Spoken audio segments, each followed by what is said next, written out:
The Great Hall of the Galactic Assembly stretched for nearly 3 kilometers in every direction, and its ceiling rose so high that clouds sometimes formed beneath it. Delegates from 4,000 different species filled the massive chamber, their bodies ranging from tiny insect-like creatures to enormous beings that needed special platforms to support their weight. This was Nexus Prime, the heart of the Galactic Concordat, and it had stood as a symbol of peace for 12,000 years. Elder Counselor Thurax of the Velcathi moved slowly through the crowded halls, his ancient body carried by 6 mechanical legs that had replaced his organic ones centuries ago. He was old, older than almost any being in the galaxy, and he remembered things that most species had long forgotten. His 4 eyes scanned the data tablet in his manipulator appendages as he reviewed the day's agenda, and he felt the familiar boredom that came with routine administrative work. A new species had applied for membership in the Concordat, and Thurax had been assigned to review their application. This happened perhaps once every few decades, and it was usually a simple matter of checking that the species had achieved faster than light travel and had demonstrated basic diplomatic capabilities. The species called themselves humans, and they came from a small blue planet in the Orion Spur, a quiet region of the galaxy that had never produced anything of particular interest. Thurax read through the preliminary reports with mild curiosity. The humans had only achieved space travel a few centuries ago, and they had developed FTL technology just 50 years before their application. They were young, impossibly young by galactic standards, and their civilization was barely 10,000 years old. Most species took at least 100,000 years to reach the stars, so there was something unusual about these humans, but Thurax assumed it was simply a statistical anomaly. The humans had sent a delegation to Nexus Prime, and Thurax had been asked to meet them and assess their readiness for membership. He traveled to the diplomatic reception area, where new species were typically welcomed, and he found the human delegation waiting with what appeared to be eager expressions on their strange faces. There were 5 of them, and Thurax studied their appearance with professional interest. They were bipedal creatures with 2 arms, 2 eyes, and skin that ranged from pale pink to deep brown. They wore formal clothing that covered most of their bodies, and they stood with a confidence that seemed unusual for such a young species. Their leader stepped forward and extended one of her manipulator appendages toward Thurax in what he understood to be a greeting gesture. "Elder Counselor Thurax, it is an honor to meet you," the human said, and her voice was surprisingly pleasant. "I am Ambassador Elena Vasquez, and I represent the United Nations of Earth. We are grateful for this opportunity to join the galactic community." Thurax accepted the greeting and noted that the human's grip was firm but not aggressive. There was something in her eyes that he could not quite identify, a depth that seemed at odds with her species' youth. He dismissed the observation as meaningless and led the delegation to the formal reception chamber. "Your species has made remarkable progress," Thurax said as they walked. "Achieving FTL travel in such a short time is quite impressive. Most species require much longer to develop such technology."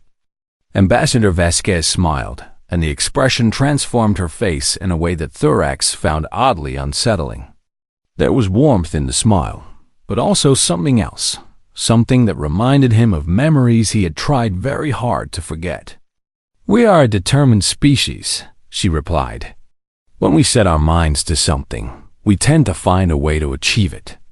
It is simply our nature." The reception proceeded smoothly, and the human delegation demonstrated all the qualities expected of a civilized species. They were polite, curious, and eager to learn about galactic culture. They asked endless questions about trade agreements, diplomatic protocols, and the history of the Concordat. Their enthusiasm was almost childlike, and the other council members found them charming. But Thurax noticed something that the others did not. Whenever the humans asked about history, their questions had a particular focus. They wanted to know about wars, about conflicts, about the times when the galaxy had faced existential threats. They seemed especially interested in the ancient past, the time before the Concordat's founding. Your records indicate that the Concordat was formed after a great war, Ambassador Vasquez said during one session. We would be very interested in learning more about that period. Our own history has taught us that understanding past conflicts is essential for preventing future ones. Thorax felt a chill run through his ancient body. The war she was asking about was the Scourge Wars, the darkest period in galactic history. It was a time that most species had chosen to forget, and the records of that era were sealed in the Forbidden's archives. Only the Elder Council had access to those records, and they had agreed long ago never to speak of what they contained. Those records are restricted, Thorax replied carefully. The events of that time were traumatic for the entire galaxy, and the Council has determined that some knowledge is best left buried. Ambassador Vasquez nodded slowly, and her expression was understanding. But Thorax saw something flicker in her eyes, a brief moment of recognition that made his heart beat faster. It was as if she already knew what was in those records, as if she was simply confirming something she had long suspected. The human delegation's application was approved within a month, and they were granted provisional membership in the Concordat. They established trade relationships, signed diplomatic agreements, and began integrating into the galactic community with surprising speed. They were friendly and cooperative, and they quickly became popular among the younger species who found their enthusiasm refreshing. But Ambassador Vasquez did not forget her request for access to the Forbidden's archives. She submitted formal applications through proper channels, and she cited academic interest and historical research as her reasons. The Council denied her requests repeatedly, but she did not seem discouraged. She simply smiled and thanked them for their consideration before returning to her diplomatic duties. Thorax watched the humans carefully during the following months, and he could not shake the feeling that something was wrong. They were too perfect, too eager to please, too careful in their interactions. It was as if they were following a script, playing a role that had been carefully designed to make them appear harmless. And late at night, when Thorax was alone in his chambers, he found himself thinking about the Scourge Wars. He remembered the terror of those times, the endless battles, the worlds that had burned. He remembered the enemy they had faced, creatures that had seemed unstoppable, beings that had refused to die no matter what weapons were used against them. The Scourge had been destroyed, or so the records claimed. The combined forces of 100 species had hunted them to extinction, and their homeworld had been reduced to radioactive ash. But Thorax had always wondered if the victory had been too clean, too complete. The Scourge had been survivors above all else, and it seemed strange that they had simply allowed themselves to be exterminated. He looked at the images of the human delegation on his data tablet, and he studied their faces with growing unease. There was something familiar about them, something that tugged at memories he could not quite access. He told himself he was being paranoid, that the stress of his position was affecting his judgment. The humans were clearly a young species with no connection to the ancient past. But the feeling would not go away, and Thorax found himself wishing he had voted against their membership application. Something was coming. He could feel it in his ancient bones. The galaxy was about to change in ways that no one could predict, and the humans were at the center of it. He just did not know how right he was. Archivist Mrendel of the Sithari had spent 300 years in the Forbidden's archives, and he had seen things that would drive most beings insane. The records of the Scourge Wars filled countless data crystals, each one containing horrors that the modern galaxy had chosen to forget. He had dedicated his life to cataloging these records, to ensuring that the knowledge was preserved even if it was never shared. It was lonely work, but Mrendel believed it was important. The archives were located deep beneath the surface of Nexus Prime, protected by security systems that could destroy an entire fleet. Only 12 beings in the galaxy had access to this place, and Rendell was one of them. He moved through the silent corridors on his 8 legs, his compound eyes scanning the data crystals that lined the walls. Each crystal glowed with a faint inner light, and each one contained memories of death and destruction. Today, Rendell was performing a routine task that he had done thousands of times before. Every new species that joined the Concordat was required to submit genetic samples, and those samples were compared against the archive's database. It was a security measure that had been implemented after the Scourge Wars, a way of ensuring that no dangerous species could ever infiltrate the Concordat again. In 300 years, the system had never returned a positive match. The human genetic samples had arrived a week ago, and Rendell had finally gotten around to processing them. He expected the analysis to take only a few minutes, and he was already planning what he would do with the rest of his day. He inserted the sample container into the analysis system and activated the comparison protocol. The system hummed softly as it began its work. Rendell turned away and began organizing some nearby data crystals.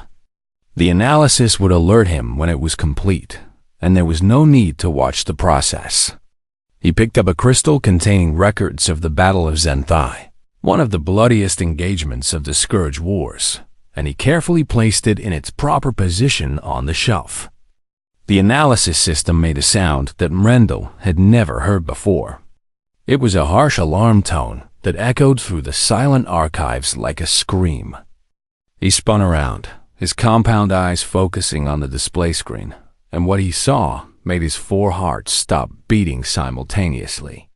The screen displayed 2 words in bright red characters: "Match found." Below those words was additional information that made Rendell feel as if the ground had dropped away beneath his feet. Classification: extinct. Species designation: Scourge. Genetic similarity: 99.7%. Rendell stood frozen for what felt like an eternity. His mind refused to process what he was seeing, because what he was seeing was impossible. The Scourge had been destroyed 12,000 years ago. Their entire species had been hunted down and exterminated. Their homeworld had been turned to ash. Their genetic material had been scattered across the void. He ran the comparison again, his manipulator appendages trembling as he entered the commands. The system processed the data and returned the same result. He ran it a 3rd time, then a 4th, then a 5th. Each time, the answer was the same. The humans were genetically identical to the Scourge. Rendell collapsed into his chair and stared at the screen with growing horror. His mind raced through the implications of what he had discovered, and each implication was worse than the last. The Scourge had not been destroyed. They had somehow survived. They had hidden themselves on a small planet at the edge of the galaxy, and they had spent 12,000 years rebuilding their civilization. And now they had returned to the stars. He pulled up the historical records and compared them to what he knew about humanity. The Scourge had been relentless warriors, beings that refused to accept defeat, no matter how hopeless the situation. They had possessed incredible resilience, able to survive wounds that would kill any other species. They had adapted to every weapon and every environment with terrifying speed. The humans displayed the same traits. Their history was filled with wars and conflicts, with survivors who had overcome impossible odds. They had spread across their planet in a mere 100,000 years, adapting to every climate and environment. They had developed technology at a pace that defied explanation, achieving in 10,000 years what most species required 100 times longer to accomplish. Rendell understood now why the humans had seemed so familiar to Elder Counselor Thurax. The old Velkathi had been alive during the Scourge Wars, and some part of him must have recognized the enemy he had fought so long ago. But even Thurax could not have imagined the truth, because the truth was too terrible to contemplate. The archivist knew he had to report his findings, but his hands would not move. He was paralyzed by fear, by the knowledge of what his report would mean for the galaxy. The Concordat had been built on the assumption that the Scourge were gone forever. If that assumption was wrong, then everything the galaxy had believed for 12,000 years was a lie. If that assumption was wrong, then everything the galaxy had believed for 12,000 years was a lie. He finally forced himself to compose a message to the Elder Council. His words were carefully chosen, professional and precise, but they conveyed the horror of what he had discovered. He attached the analysis results and the comparison data. He included the historical records that showed the similarities between human and Scourge behavior. He sent the message before he could change his mind. Then he sat in the darkness of the Forbidden's archives and waited for the galaxy to fall apart. The response came faster than he expected. Within hours, the Elder Council had convened an emergency session, and Rendell was summoned to present his findings.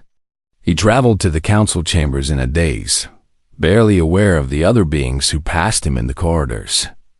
They had no idea what was coming, no idea that their peaceful world was about to be shattered.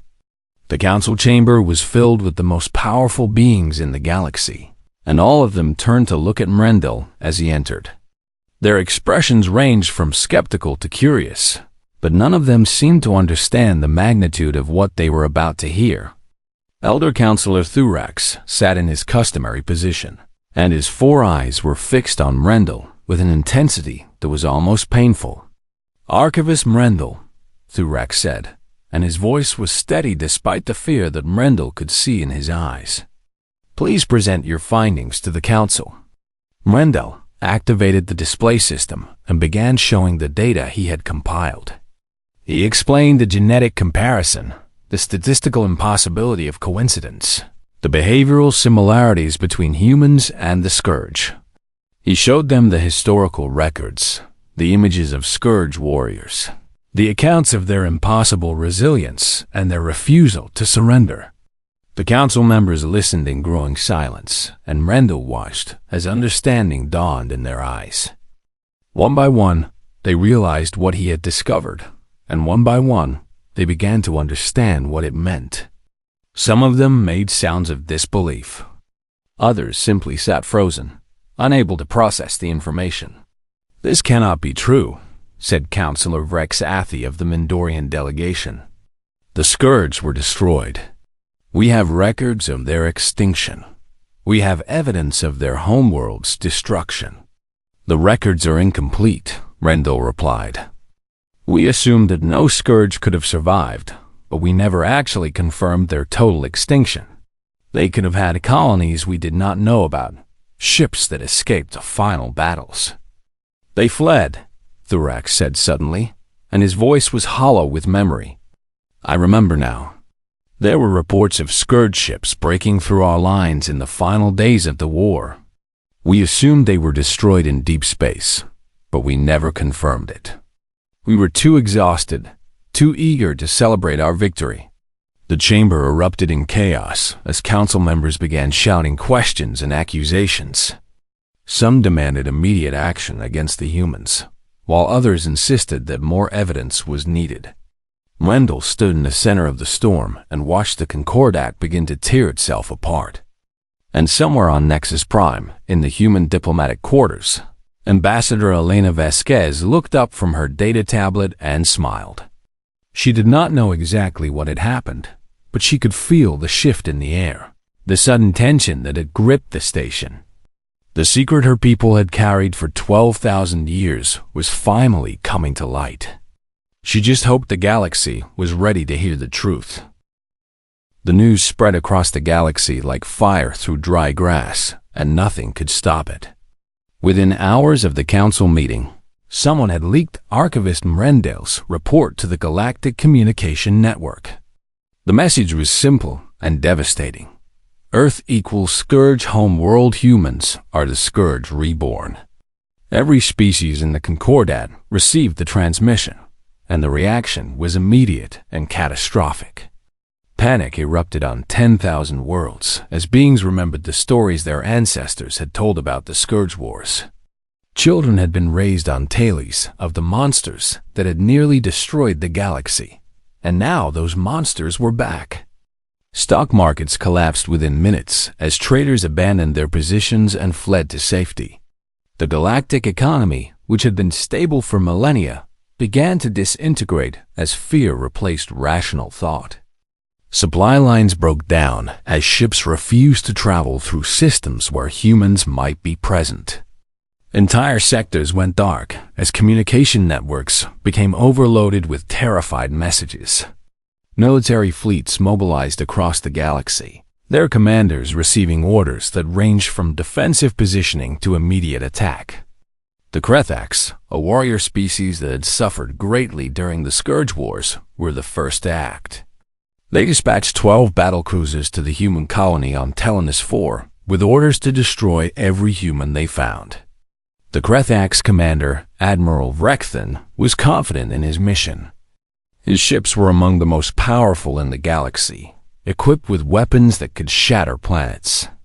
The human colony had only a single destroyer for defense, a small ship that barely qualified as a warship by galactic standards. This would be quick and clean, a preemptive strike to eliminate the Scourge threat before it could grow. What happened next would be studied in military academies for centuries. The human destroyer, designated the Aeon's Defiance, did not flee when the Krethax fleet arrived. Instead, it moved to intercept the enemy ships, positioning itself between the fleet and the colony. Admiral Vrexthen laughed at the pathetic gesture and ordered his ships to destroy the human vessel.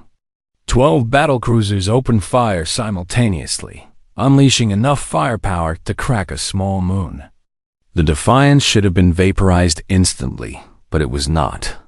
The ship twisted and rolled through the barrage with impossible precision, its small size making it nearly impossible to hit. It returned fire with weapons that should not have been able to damage a battlecruiser, but somehow they did. Each shot found the weak points in Krethax armor. Each missile detonated in exactly the right location to cause maximum damage. Admiral Vrex then watched in disbelief as his flagship took hit after hit. The human gunners were impossibly accurate, their reactions impossibly fast. It was as if they knew exactly where his ships would be before they arrived. It was as if they could predict every maneuver, counter every tactic. The battle lasted 9 hours, and when it was over, the Defiance was still flying. 3 Krethax battlecruisers had been destroyed, and 4 more were so badly damaged that they could barely move. Admiral Vrexthen's flagship had lost half its weapon systems and most of its engines. The human destroyer had taken heavy damage as well, but its crew had somehow kept it fighting. They had performed repairs under fire, rerouted systems through damaged conduits, and refused to give up no matter how hopeless the situation seemed. Human reinforcements arrived, just as Admiral Vrexthen was considering a final desperate attack. A fleet of 20 human warships emerged from FTL and immediately engaged the remaining Krethax vessels. The battle was over in minutes, and Admiral Vrexthen found himself being escorted to a human ship as a prisoner of war. News of the battle spread even faster than the original revelation. The humans had not only survived an attack by 12 battlecruisers, they had won. The footage of the Defiance weaving through weapons fire became the most watched video in galactic history. Analysts studied every frame, trying to understand how a single small ship had accomplished the impossible. But Telenus IV was not the only place where humans proved their reputation. On a dozen worlds, attacks against human colonies were repelled with devastating effectiveness. Human ground forces, often outnumbered 50 to 1, not only survived but counterattacked. They fought with a ferocity that terrified their enemies, a determination that bordered on insanity. On Varus III, 100 human marines held a spaceport against 5,000 Mandorian soldiers for 3 days. They built fortifications from wreckage, improvised weapons from industrial equipment, and refused to retreat even when they ran out of ammunition. When reinforcements finally arrived, the Marines emerged from their positions with captured Mandorian weapons and asked if there were any other enemies that needed fighting. On Kreth Prime itself, a group of human diplomats were attacked by a mob of frightened civilians. Instead of fleeing or calling for help, the diplomats defended themselves with bare hands and improvised weapons. They disabled their attackers without killing anyone, then calmly waited for local security forces to restore order. When asked why they had shown mercy to beings who wanted them dead, the lead diplomat simply shrugged and said that killing unarmed civilians was not something humans did. The stories multiplied, each one more incredible than the last. Humans were captured and tortured, but they refused to give up information no matter what was done to them. Human ships were damaged beyond repair, but their crews somehow kept them flying. Human soldiers were wounded so badly that they should have died, but they kept fighting until their bodies physically could not move anymore. And the galaxy began to remember why the Scourge had been so feared. These were not ordinary beings.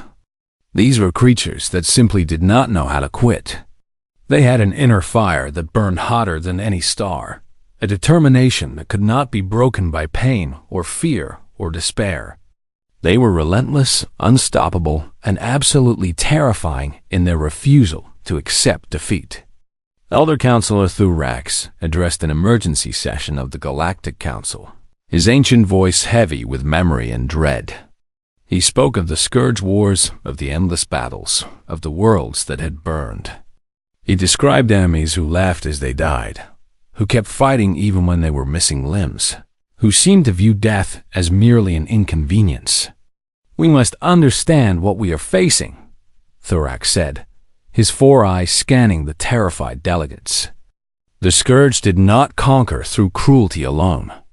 They conquered because they could not be stopped. They felt no despair. They knew no surrender. They simply continued until they achieved their objectives or were physically destroyed. He paused, letting his words sink into the stunned silence. And now they have returned with 12,000 years of evolution behind them. They have become smarter, more disciplined, more organized. They have learned to use technology that we thought was beyond them. They have built a civilization that rivals our own. A delegate from the Sithari raised a trembling appendage. "What do we do? How do we stop them?" Thurax looked at the delegate with ancient, weary eyes. "I do not know. The last time we faced them, it took the combined might of 100 species and cost us trillions of lives. We barely survived, and that was against a scattered, disorganized enemy." He turned to face the assembly, his expression grim. The humans are not scattered or disorganized. They are united, they are prepared, and they know exactly who they are. If they choose to become what their ancestors were, there may be nothing in this galaxy that can stop them. The chamber fell silent, and in that silence, the delegates heard something they had never heard before, the sound of their own mortality. Somewhere across the galaxy, on a small blue planet called Earth, humanity watched and waited.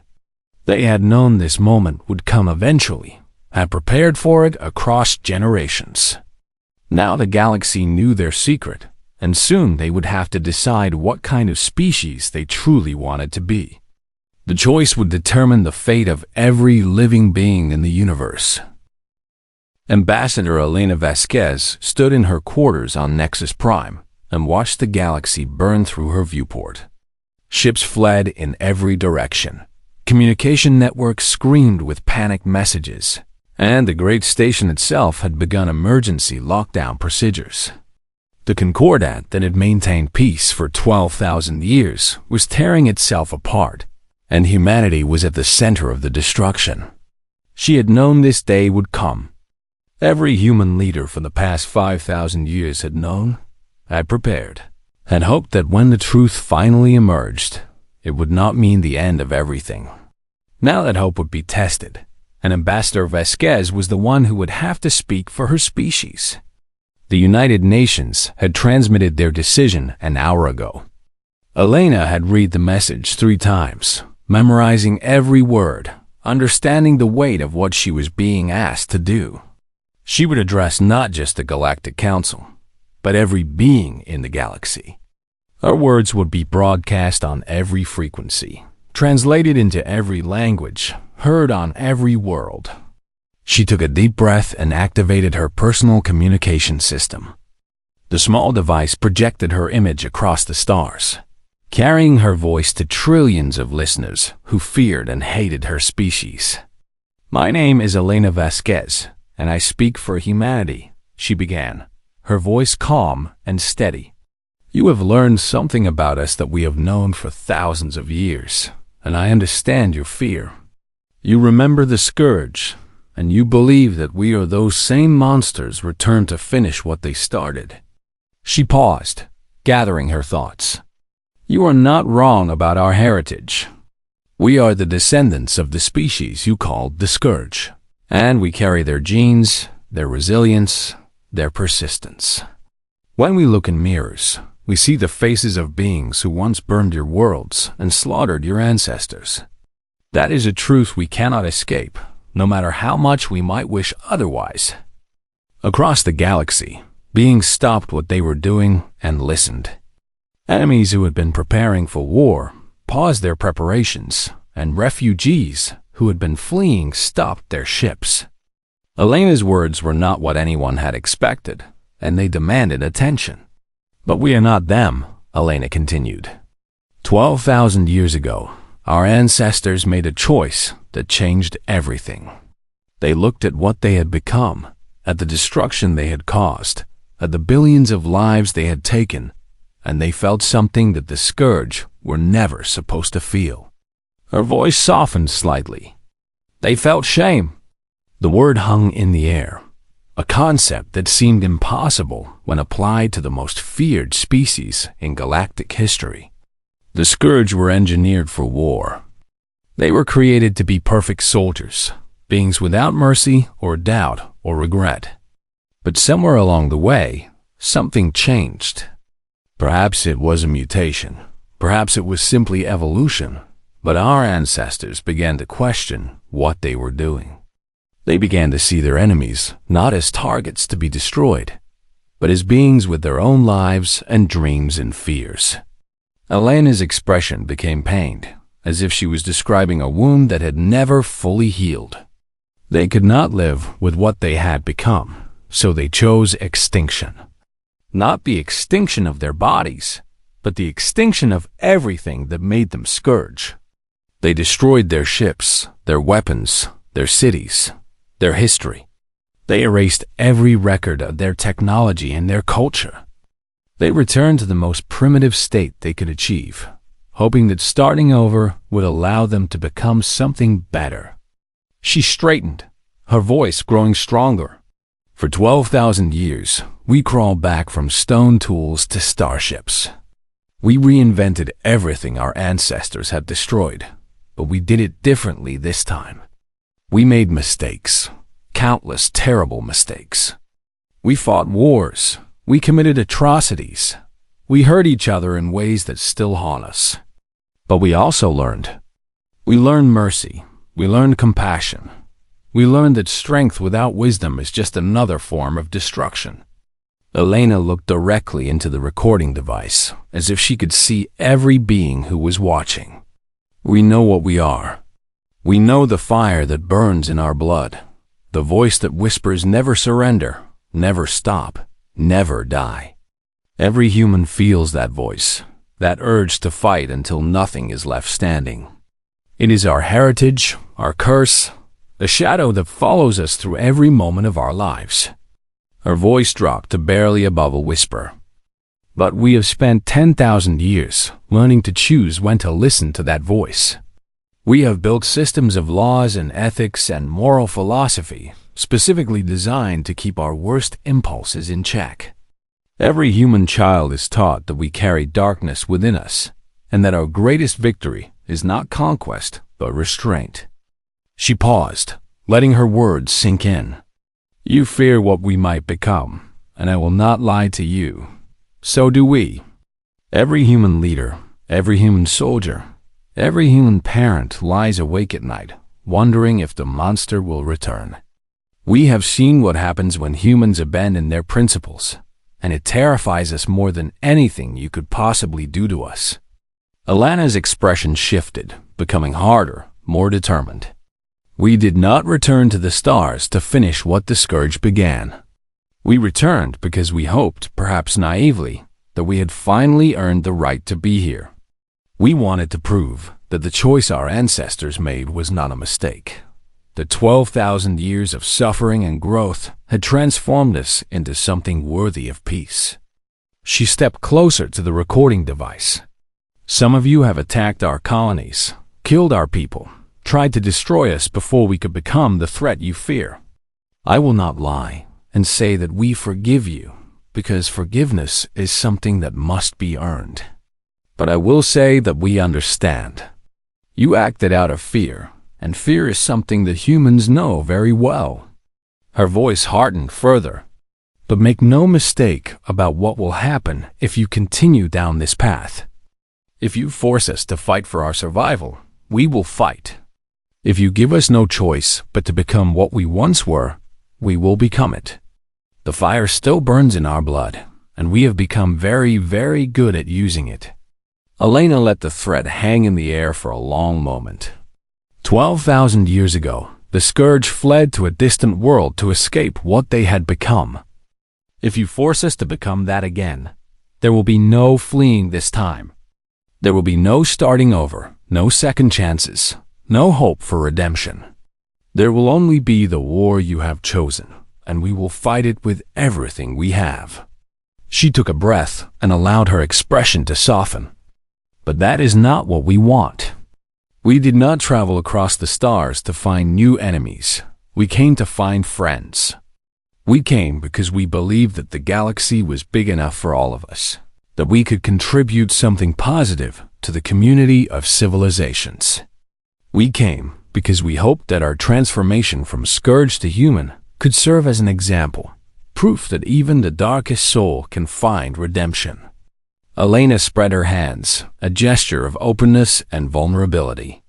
The choice is yours. You can continue to attack us, and we will defend ourselves with all the ferocity that our heritage provides. Or you can give us a chance to prove that we are not what we used to be. You can let us show you the humans we have worked so hard to become. She looked directly into the recording device one last time. We are not asking you to trust us. Trust must be earned, and we have not yet had the opportunity to earn yours. We are only asking you to give us that opportunity, to judge us by our actions rather than by our ancestors' crimes. Her voice became quiet, almost pleading. We spent 12,000 years trying to become worthy of a second chance. Please, let us prove that we succeeded. The transmission ended, and across the galaxy, trillions of beings sat in silence. They had expected threats or denials or attempts at deception, but they had received something entirely different. They had received honesty, vulnerability, and a plea for understanding from a species that could have simply demanded submission. No one knew how to respond, and in that uncertainty, a tiny seed of hope began to grow. Ambassador Elena Vasquez deactivated her communication system and collapsed into a chair. She had done everything she could, said everything that needed to be said. Now she could only wait and see if the galaxy would choose war or peace. The fate of every living being hung in the balance, and only time would tell which way the scales would tip. 1 year had passed since Ambassador Vasquez's transmission, and the galaxy had changed in ways that no one could have predicted. The initial panic had faded, replaced by something far more complicated than simple fear. Species that had been ready to go to war now found themselves hesitating, questioning, wondering if perhaps they had judged too quickly. The attacks against human colonies had stopped within weeks of Elena's speech. The footage of human soldiers showing mercy to their attackers had spread across the galaxy, and it had raised uncomfortable questions. If the humans were truly monsters, why did they not kill when they had the chance? If they were simply waiting for the right moment to strike, why did they continue to trade peacefully and honor their diplomatic agreements? Some species refused to accept the possibility of human redemption. The Krethaks, whose fleet had been humiliated at Telenus IV, withdrew from the Concordat entirely and retreated to their home systems. The Mandorians established strict quarantine protocols that prevented any human from entering their space. A dozen other species followed similar paths, choosing isolation over the risk of coexistence. But many others began to watch the humans with growing curiosity. They studied not human weapons or ships, but human culture, human art, human history. They found a species that had suffered greatly on their path to the stars, that had made terrible mistakes and learned painful lessons. They found a species that sang songs about love and loss, that painted pictures of sunsets and flowers, that wrote poems about the beauty of a single moment. The Velkathi Cultural Institute began translating human literature into galactic standard, and the results were astonishing. Humans had written stories about heroes who sacrificed themselves for others, about villains who found redemption, about ordinary beings who accomplished extraordinary things through courage and determination. They had created philosophies centered on compassion, ethics, and the fundamental worth of every individual. Elder Counselor Thurax spent months reviewing the human historical records, and what he found shook his understanding of everything he thought he knew. Humans had not simply forgotten the scourge. They had actively chosen to become something different. They had built institutions designed to protect the weak from the strong. They had developed systems of justice that assumed innocence until guilt was proven. They had created governments that derived their authority from the consent of the governed. These were not the actions of monsters pretending to be civilized. These were the achievements of a species that had genuinely struggled to become better than their nature demanded. Thurax requested a private audience with Ambassador Vasquez, and she agreed immediately. They met in a small garden on Nexus Prime, surrounded by plants from 100 different worlds. The ancient Velkathi and the human woman walked among the alien flowers, and for a long time, neither spoke. "I was alive during the Scourge Wars," Thurax finally said, his voice heavy with memory. "I was young then, barely 100 years old, but I remember everything. I remember the fear, the desperation, the absolute certainty that the universe would end in fire and screaming."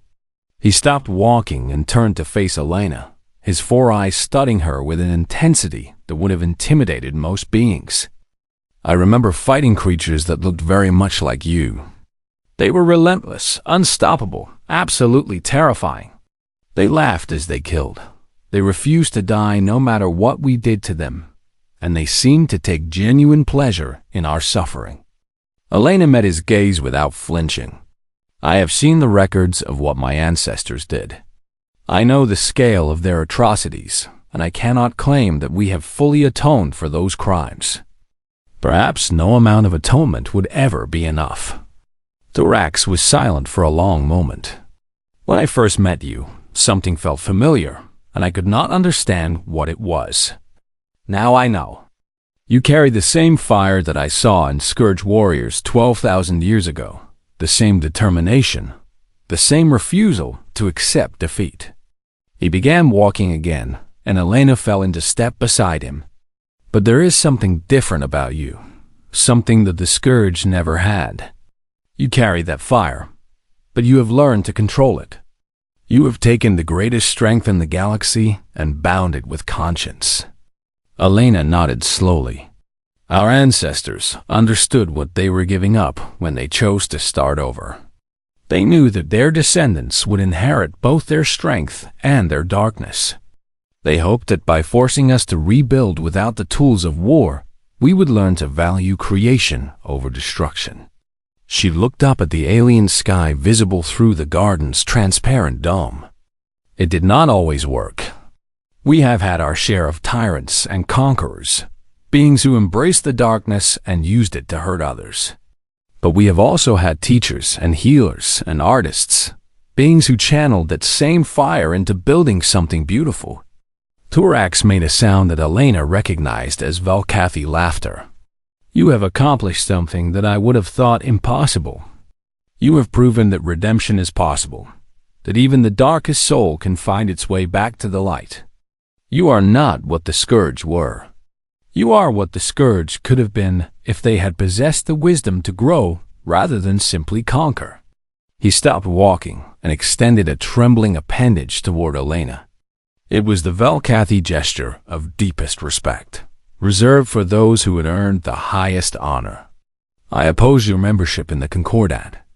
I voted against every measure that would have integrated your species into our community. I was wrong, and I ask your forgiveness for my prejudice. Elena took his appendage gently, completing the gesture of mutual respect. There is nothing to forgive. You acted based on your experiences, and your experiences were terrible. The fact that you are willing to reconsider despite everything you suffered shows more courage than anything I have ever done. They stood together in the alien garden, two beings from species that should have been eternal enemies, united by a shared hope for the future. Perhaps, Thorax said slowly, you did not return to the stars because you earned the right to be here. Perhaps you returned because the galaxy needed you here. We have grown comfortable in our peace, complacent in our security. We have forgotten that the universe can be a dangerous place, that threats can emerge from anywhere. He looked at Elena with something approaching hope. We need a species that understands darkness and chooses light anyway. We need warriors who know when to fight and when to show mercy. We need you, not as enemies, but as guardians. Elena felt tears forming in her eyes, an emotional response that her ancestors would have found incomprehensible. Then let us build something worth protecting, she said. Together. In the months that followed, humanity's role in the Concordat began to change. They were no longer the frightening newcomers who might become a threat. They were the protectors who had chosen peace over war. Human ships began patrolling dangerous regions where piracy had flourished. Human soldiers trained alongside the militaries of other species, teaching them techniques that have been perfected over millennia of conflict. And in the deepest archives of Earth, locked away from all but a handful of human leaders, an ancient recording continued to play on an endless loop. It was the final message of the last Scourge commander, transmitted 12,000 years ago as the Great Forgetting began. We have seen what we are, and we cannot bear the sight. We have become monsters, destroyers, a blight upon the stars. Our children will never know what we were. They will never carry the burden of our crimes. They will start fresh, innocent, free to become whatever they choose. The recording crackled with age and distance. Perhaps they will make the same mistakes we did. Perhaps the darkness in our blood will rise again to consume them. But perhaps, just perhaps, they will find a better way. Perhaps they will learn to use their strength without losing their souls. The ancient voice grew quiet, filled with desperate hope. May our children forgive us for the blood in their veins, and may they prove worthy of the second chance we could not earn. 12,000 years later, their children had answered. They had taken the curse of their ancestors and transformed it into a gift, had turned the fire of destruction into the warmth of protection. The galaxy that had once feared them now trusted them, and humanity had finally found its place among the stars. Not as conquerors, but as guardians. Not as monsters, but as friends. The Scourge were gone forever, and in their place stood something far more powerful, a species that had looked into the darkness within themselves and chosen to become the light. And the galaxy would never be the same again.